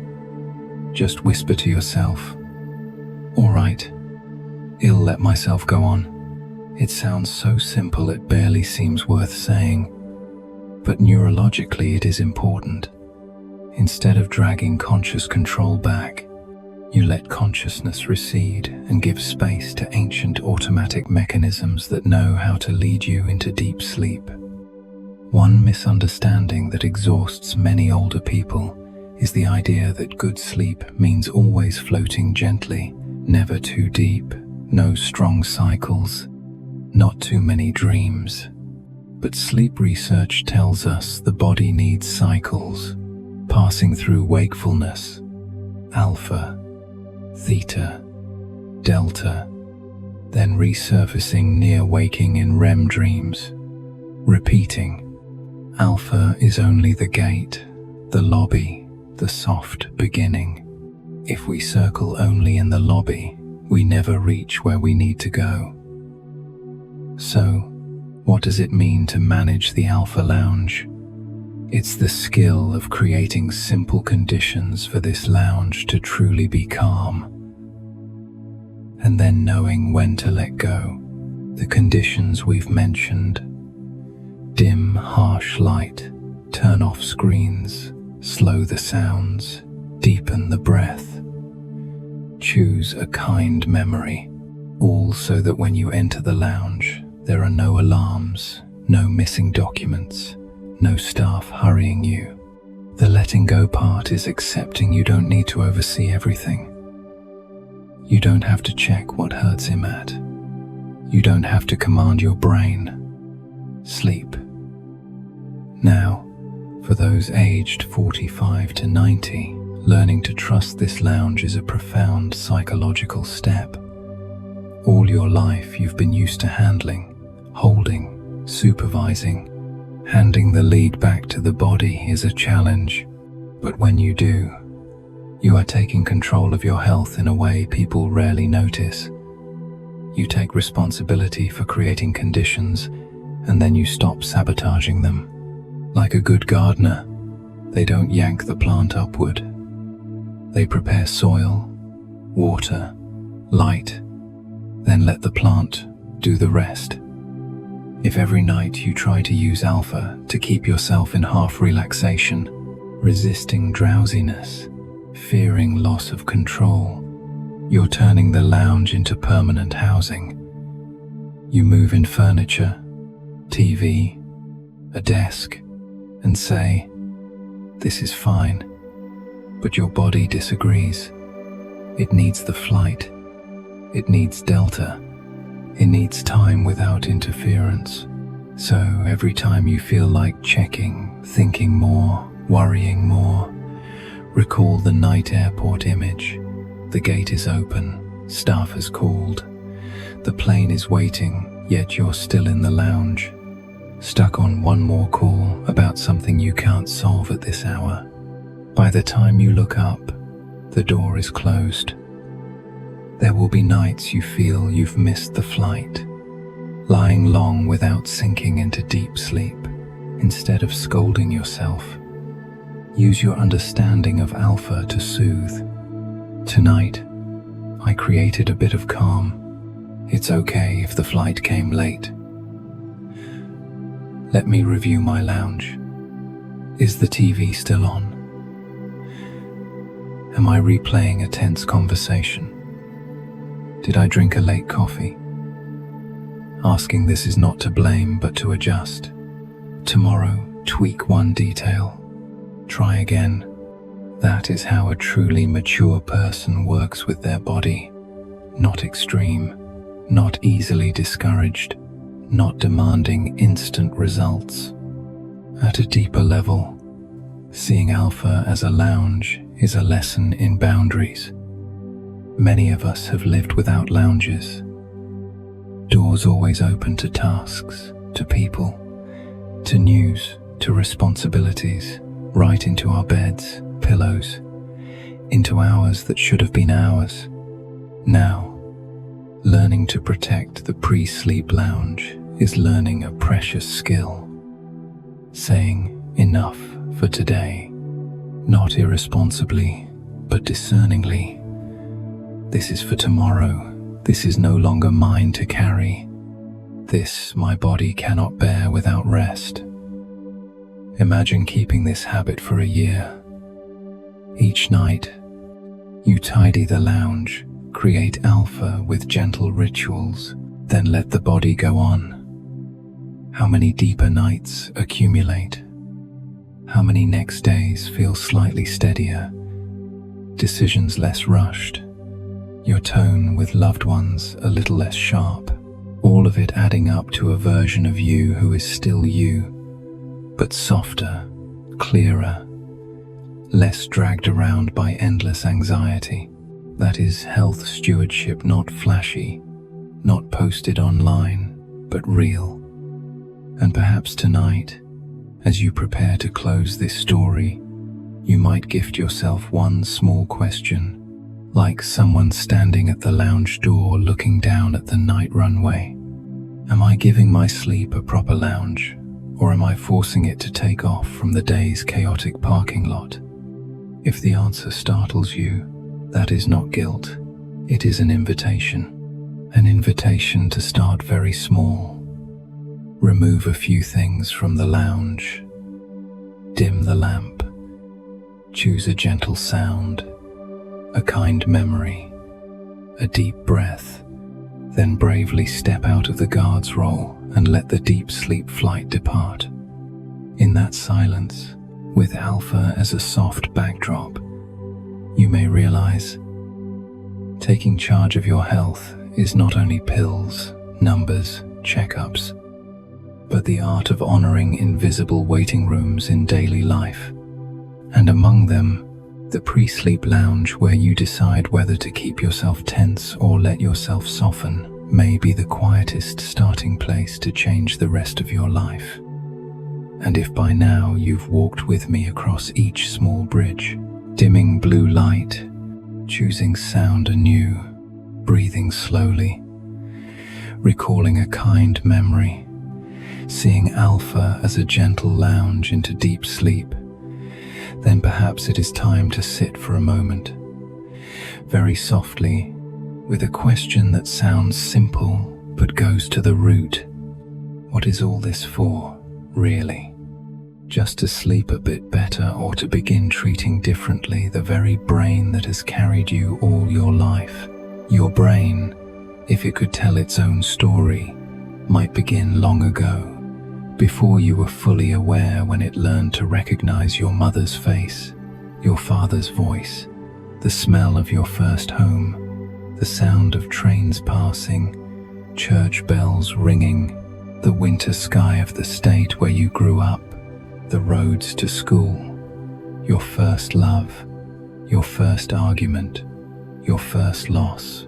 It recorded everything: tests, work days, bills, long drives, night shifts, nights holding a feverish child, winters driving through blizzards, rushing a loved one to the hospital, 2 a.m., phone calls, failed plans, days of success, days with nothing left. It missed nothing. It did not complain. It never sent you an invoice. It simply worked. For decades, it has not demanded a thank you. It just keeps waking with you, remembering names, routes home, how to use the oven, how to unlock the door, the languages you've learned, how to hold someone you love. And then at some age, many of us begin talking to our brain in a different tone. My mind is getting bad. I'm old. My brain's rusty. I keep forgetting. It's so annoying. I can't sleep. My brain is broken. We scold it, as if it's betraying us on purpose. We see signs of fatigue, trouble sleeping, easier worry, forgetting names, difficulty focusing as its personal fault. Few of us pause to notice. Maybe the brain is only signaling that it has worked far too long in alarm mode, in noise, without respect for rest cycles, without the soft alpha zones it should have been given long ago. Understanding alpha waves, the pre-sleep lounge, the breath, slow sound. This is not so we can have another fun fact to share, or compare which app is better. More quietly, it gives us a new language for speaking to our brain. Instead of commanding and demanding, we start saying thank you and I'm sorry. Start saying, today is enough. You can rest now. When you turn off the TV a little earlier, it's not just a sleep hack, but respect for your brain's labor in processing information, refusing to force it to swallow more bad news at the last minute. When you leave your phone away from the bed, it's not just avoiding blue light, but telling your brain, I don't need to drag the whole world into my sleep hour. You are relieved from monitoring alerts. When you sit down and breathe slowly for 3-5 minutes, neither running from emotions nor letting them take over, you are standing on your brain's side. Enough, no more battles tonight. Respecting your brain means recognizing it's not an endless machine. It has a structure. It needs cycles. It needs beta for acting, deciding, protecting those you love. It also needs alpha to slow down, organize, confirm safety, and it especially needs deep delta. When nobody calls, demands, or piles on, when we live as if it must always be on duty, when we deny it even a few minutes of a lounge, we are not only unkind to an organ, we are unkind to the remaining years of our own life. Anyone 45, 60, 80 knows well the cost of disrespecting the body. The heart, sleep eventually shows up in test results. Pain, emotional exhaustion. The brain is the same, only subtler. It doesn't send a bill in blood numbers right away. It speaks through irritability, forgetfulness, unexplained heaviness, restless nights, mornings where you don't want to get up, moments of not recognizing yourself in the mirror. These are not insults, they are reminders. It's time to change how we treat the nervous system. So the hidden message of this whole journey is, every night before sleep, we are casting a vote, not for someone out there, but for the kind of person we want to be in our remaining years. When we let loud news, arguments, fear, anger be the last things through the brain before closing our eyes, we vote for a version of ourselves who wakes tighter, more suspicious, seeing the world mainly as threat. When we let unpaid emails, account balances, old mistakes, hurtful words be the final stack of files on the desk, we vote for a version of ourselves who relives old spirals tomorrow. But if tonight, right before sleep, we spend a few small minutes telling the brain, today is enough. I know you've done a lot. The rest we'll handle tomorrow. Now rest. If we choose a slow song instead of a noisy show, if we choose to recall the kindest moment of the day, even just a smile, a question of concern, a sunbeam, a time we didn't snap, if we meditate lightly, feel the body as it is without judgment, then use that small feeling of gratitude as a pillow for the mind, then we are voting for another version, one who knows when to stop, soften, and believe they deserve a full night's sleep. That vote is quiet. No one counts it. No one posts it. But the brain notices, repeated over many nights. It understands. My owner no longer wants to live in 24/7 alarm mode. My owner is ready for another kind of endurance. The endurance of regular rest, deeper sleep, a gentler gaze on the world, the ability to smile softly at imperfection. At some point, you'll realize you're not just sleeping better, you're talking to yourself differently by day. Fewer you must. You're failing. You're late. More you've tried. This is enough for today. Respecting your brain is respecting the story of your life. The brain is where every version of you is kept. Child, youth, parent, grandparent, the one who loved, the one who lost, the one who stood back up when you treat it as a tool that must never falter. You deny the journey when you talk to it like a lifelong partner, understanding its fatigue, accepting its limits, cherishing the moments. It's still clear, still remembers, still feels beauty. You are living true adulthood, not just with others, but with yourself. From 45 to 90, each night is a very personal opportunity. There are fewer reasons to stay up like at 20. There are fewer illusions that the body will bounce back no matter what. That's exactly why every night becomes a chance to train a small habit. Before closing your eyes, ask yourself, tonight, which version am I voting for? The one who lives in fear, who leaves the door open for every bad thing to pour in, who makes the brain guard endlessly, or the one who closes the door gently and tells the brain, it's safe enough here to sleep. If something comes tomorrow, well, face it then with a rested mind.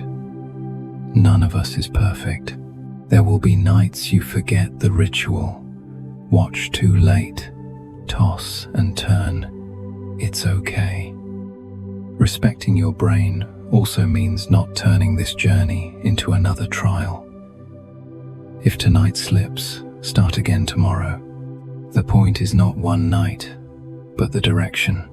Each time you remember to lower the noise, choose a gentler thought, take a deeper breath. You add one more vote for the calmer version of yourself in the future. And now, as tonight's story nears its end, I'd like to leave you with a small pocket of silence, not to worry more, but to choose. You've heard of Alpha as a bridge, a lounge, a slow song, a moment of memory choosing. You've heard that your brain only needs one clear signal. Enough. The rest is not up to me, nor any expert, but lives in that tiny instant when you reach to switch off the light, set down the phone, pull up the blanket, and say to yourself the last sentence of the day. That sentence, tonight, is your vote. So before you drift into sleep, ask yourself very softly, for your ears only, tonight, which vote do I cast for the kind of person I want to be in the days that remain of my life? You may close your eyes now and let your thoughts fade like mist. If your mind still wants to wander, let it continue its journey to the next video, where we'll go deeper into the mysteries of the soul. And if your body is already tired, just let this sound lull you into sleep. No need to try, just breathe, and remember everything you are searching for is already resting quietly within yourself.